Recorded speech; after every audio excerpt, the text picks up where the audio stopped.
Guys Monday night रो पे काफी सारी बात हुई रेसलमेनिया के बाद। जिस तरीके से रोमन रेंस को हार का मुंह देखना पड़ा और कोडी रोड को जीत का मुंह देखना पड़ा, लेकिन एक बात तो तय कि आखिरकार जिस तरीके से चैंपियनशिप ने अपने हाथ बदले तो पूरी तरीके से एक दौर भी लेके आ गए WWE के अंदर। जिस तरीके से क्या कुछ नहीं बात हुई वही मंडे नाइट रो पे। गाइस रॉक ने जहां चैलेंज मारा कोडी रोड को और कोडी रोड की तरफ से WWE यूनिवर्स जिस दौरान मना किया जाता है द रॉक को, लेकिन गाइस रॉक भी इतने साथी निकलते कि आखिरकार रॉक चैलेंज करते हुए निकल जाते वो भी कोडी रोड को। तो गाइस एक बात तो तय हो चुकी है, काफी ज्यादा मजा आने वाला है आज का मंडे नाइट रो पे, जिस दौरान काफी ज्यादा गुमसुम से नजर आता था जजमेंट डे। लेकिन गाइस एक चीज और बता देना चाहता हूँ, काफी लोगों को उम्मीद नहीं थी कि सेमी जेन जीतेंगे, लेकिन गाइस सेमी जेन ने भी काफी सारी बातें करी मंडे नाइट रो पे, जिस दौरान वो भी काफी ज्यादा भावुक हो गए रेसलमेनिया के मोमेंट को याद करते हुए। तो गाइस एक बात तो तय है कि आखिरकार काफी ज्यादा तहलका मचा मंडे नाइट रो पे। और मैं पहले ही बात कर लेता हूँ कोडी रोड के बारे में। तो आपको गाइस आपको बता देना चाहता हूँ द रॉक की हुई थी एंटी जिस दौरान चैलेंज मारा कोडी रोड को। तो गाइस आज शुरुआत ही करी थी ट्रिपल एच ने, जिस तरीके से काफी सारी बातें करते हैं WWE यूनिवर्स के बारे में,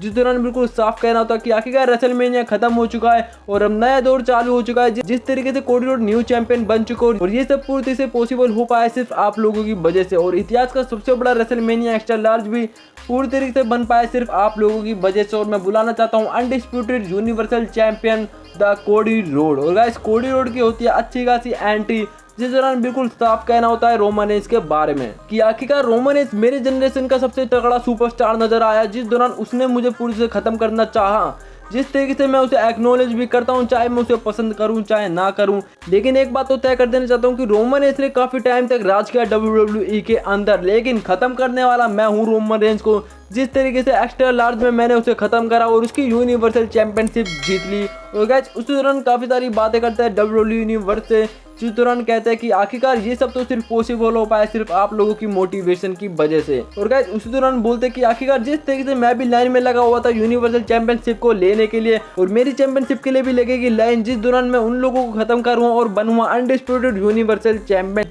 लेकिन गाइस आपको बता देना चाहता हूँ इसी दौरान एंट्री होती है द रॉक की, जिस दौरान काफी ज्यादा तारीफ करते हुए नजर आते हैं द रॉक। द रॉक बोलते कि आखिरकार कोडी रोड एक बात तो तय कर देना चाहता हूँ कि तुमने खत्म किया द रोमन रेंस को और मैं तुम्हें कांग्रेस करना चाहता हूँ। मैं किसी भी लड़ाई झगड़े के मूड से नहीं आया, लेकिन एक बात तो है कि आखिरकार तुमने अपनी फाइनल स्टोरी खत्म जरूर की, वो भी रोमन रेंस से। लेकिन मैं तुम्हें बता देना चाहता हूँ कि तुमने बेशक खत्म किया हो द रोमन रेंस को, लेकिन एक रात पहले मैंने तुम्हें खत्म किया था और कहीं ना कहीं पूर्ति से काफी ज्यादा मार भी लगाई थी मैंने उस रात से पहले, जिस दौरान काफी ज्यादा ब्लड भी निकाला मैंने उस बेल्ट के द्वारा जिसपे लिखा हुआ था तुम्हारी माँ का नाम। तो गाइस पूर्ति से कहीं ना कहीं तारीफ करते हुए बेइज्जती मार रहे थे और बोलते हैं कि आखिरकार उस चैंपियनशिप की फीलिंग कुछ हटके आ रही होगी कि क्यों ना हम दोनों एक्सचेंज करें उस चैंपियनशिप को। जिस दौरान गाइस कोडी रोड और रॉक कहीं ना कहीं एक्सचेंज करते हैं और गाइस रॉक बिल्कुल साफ कहते हैं कि इस चैंपियनशिप की फीलिंग काफी ज्यादा मजेदार है कि आखिरकार मेरे वाले टाइटल को काफी सारे लोग फेक बोलते हैं, लेकिन मैं तुम्हें बता देना चाहता हूँ मुझे WWE हॉल ऑफ फेम में मोहम्मद अली की वाइफ ने दिया। जिस तरीके से मोहम्मद अली की तरफ से मुझे पीपल ऑफ चैंपियन बुलाया गया था वो भी रेसलिंग के दौरान। और गाइस रॉक बोलते हैं कि आखिरकार इस चैंपियनशिप की फीलिंग काफी ज्यादा मजेदार है, तो क्यों ना कोडी रोड ऐसा कोई मौका है कि मैं उस चैंपियनशिप को जीत सकूं। और गाइस WWE यूनिवर्स की तरफ से होती है मना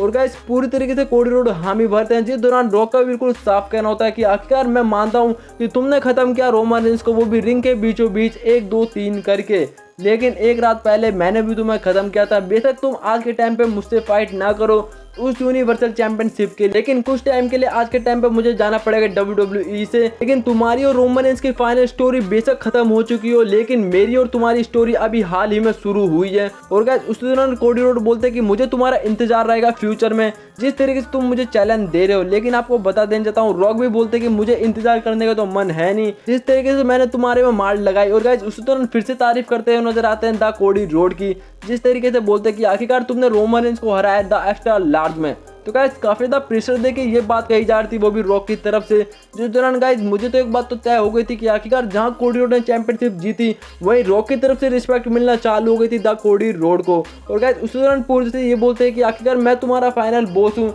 जिस दौरान कोडी रोड हामी बढ़ते हैं। उसी दौरान बोलते हैं कि हाँ तुम मेरे बॉस हो गए, लेकिन मैं तुम्हारा चैंपियन हूँ। और गाइस उस दौरान कोडी रोड के हाथ में कुछ दे के चले जाते हैं द रॉक कि मैं मिलने वाला हूँ तुमसे आने वाले फ्यूचर में, जिस दौरान रॉक की तरफ से मना किया जाता है उस हाथ को खोलने के लिए। तो गाइस एक बात तो तय कि आखिरकार काफी ज्यादा तहलका मचने वाला है आने वाले टाइम में, लेकिन एक बात तो तय है कि आखिरकार रोमन रेंस मतलब ट्रैवल चीफ अभी भी पूरी तरीके से ट्राइबल चीफ बने हुए हैं हम लोगों के। जिस तरीके से रोमन रेंस ने कहा था हॉल ऑफ फेम में कि आखिरकार मैं पूरी तरह से ट्राइबल चीफ, क्योंकि मेरे पास है पॉल हेमंत और हमें रोमन रेंस दिखने वाले हैं काफी तगड़े मैचेस करने के दौरान। और एक बात आपको बता देना चाहता हूँ, जजमेंट डे की हुई थी आज एंट्री, जिस दौरान फिन बैलर बोलते कि आखिरकार काफी लोगों को शंका थी, जिन लोगों को लगता कि आखिरकार डेमन पीस्ट कैश इन नहीं कर पाएगा मनी इन द बैंक और पूरी तरीके से सेमी जेन नहीं जीत पाएगा उस इंटरकॉन्टिनेंटल चैंपियनशिप को, और द मामी नहीं खत्म कर पाएगी बेकी लिंच को, और आखिरकार उन लोगों को गलत घोषित कर ही दिया, वो भी डेमन पीस्ट ने। तो गाइस आपको बता देना चाहता हूँ, उसी दौरान एंट्री होती है द मामी की, और गाइस उसी दौरान मामी भी काफी सारी बातें करते हैं, जिस दौरान डेमन पीस्ट की भी एंट्री होती है, अच्छी खासी वर्ल्ड हेवीवेट चैंपियनशिप के साथ आते हैं। तो गाइस एक बात तो तय है कि आखिरकार ड्रू मैकिंटायर कुछ मिनटों के लिए बेशक बने वर्ल्ड हेवीवेट चैंपियन, लेकिन पूरी तरह से फायदा उठाया डेमन पीस्ट ने अपनी money in the bank cash in करके। और गाइस उसी दौरान जश्न मनाया जाता है जजमेंट डे की तरफ से, और पूरी तरीके से जश्न में शामिल होते हैं R-Truth। तो गाइस आई होप आपको वीडियो पसंद आई होगी, तो कर देना सब्सक्राइब एंड वीडियो को लाइक। अब मिलता हूँ नेक्स्ट वीडियो में, तब तक के लिए टाटा बाय बाय।